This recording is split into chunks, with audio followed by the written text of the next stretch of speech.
I've been keeping visual diaries for the past 2 to 3 years.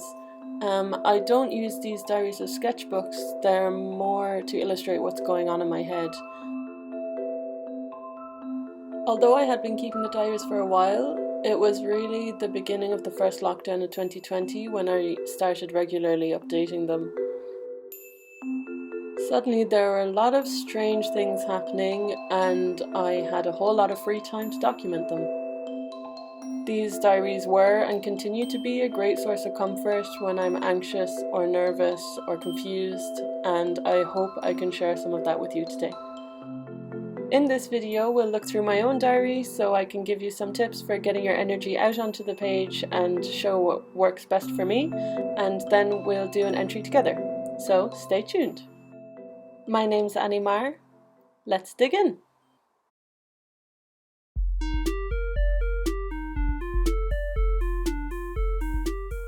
This first spread started with the words in the center, and then the rest of it was more of a feeling rather than an image, so I used colours and textures to fill up the page around them.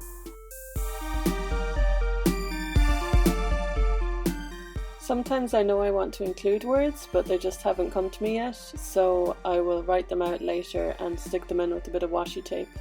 That way I can take them in or I can leave them out.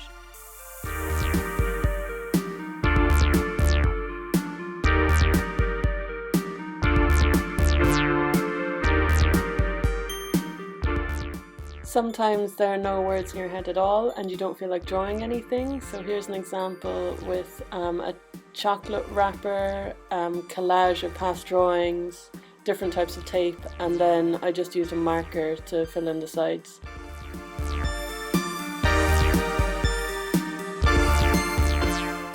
This page started with one word in the middle, and then I went back into it and started doing rubbings with a very dark B pencil. So all the ridges and textures there are from past entries.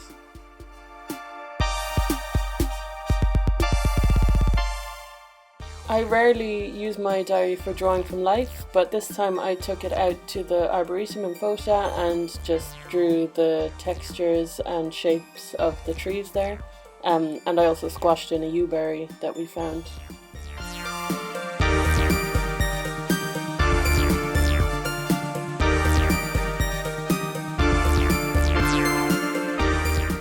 Here's an example with lots of collage, and you could see by the colour palette that I took inspiration from my turmeric tea that morning.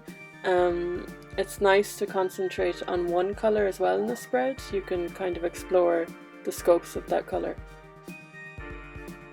In this one I wanted to capture the mood of the place. It was a very dark night and we were standing next to the sea, but we couldn't see the sea, we could only hear the waves and the storm. This car is obviously completely unrealistic, but the thing I love about the diaries is it's more your interpretation of things. Nothing has to be perfect or exact, it's just you, so you can communicate that however you feel comfortable doing so. And so concludes our tour. Now let's begin an entry from scratch.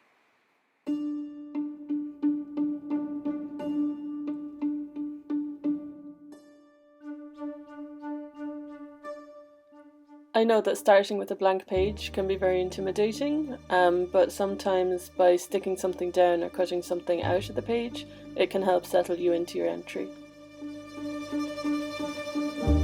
If I'm working on a project and I have paint left over, usually I just fill random pages of my diary so that I don't have to waste it. That silver is perfect for today's entry, so I'm going to include it in the spread.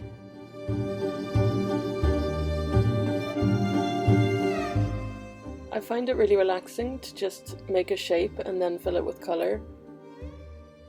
The repetitive motion of your hand filling the shape means you can just lose yourself in the drawing for a while.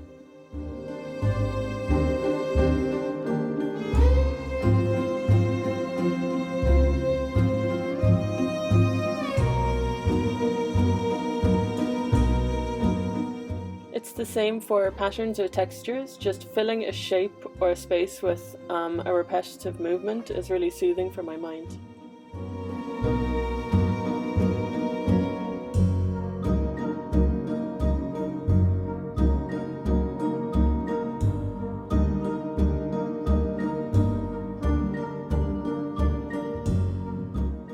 only recently discovered a love for colored pencils. I love the way you can build up color and the richness of the texture as well from the pencil, and just overlapping different colors to create something new.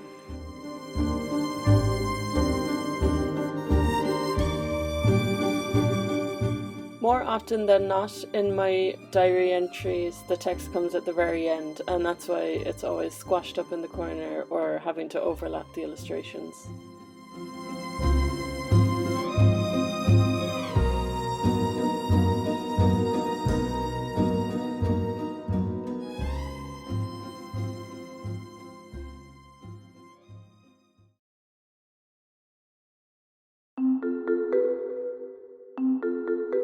There is a mini zine to go with this video, which you can print and fold at home. You can draw directly onto the zine, you can cut it up and put it in your own diary, or you can just use it for when you need a bit of motivation.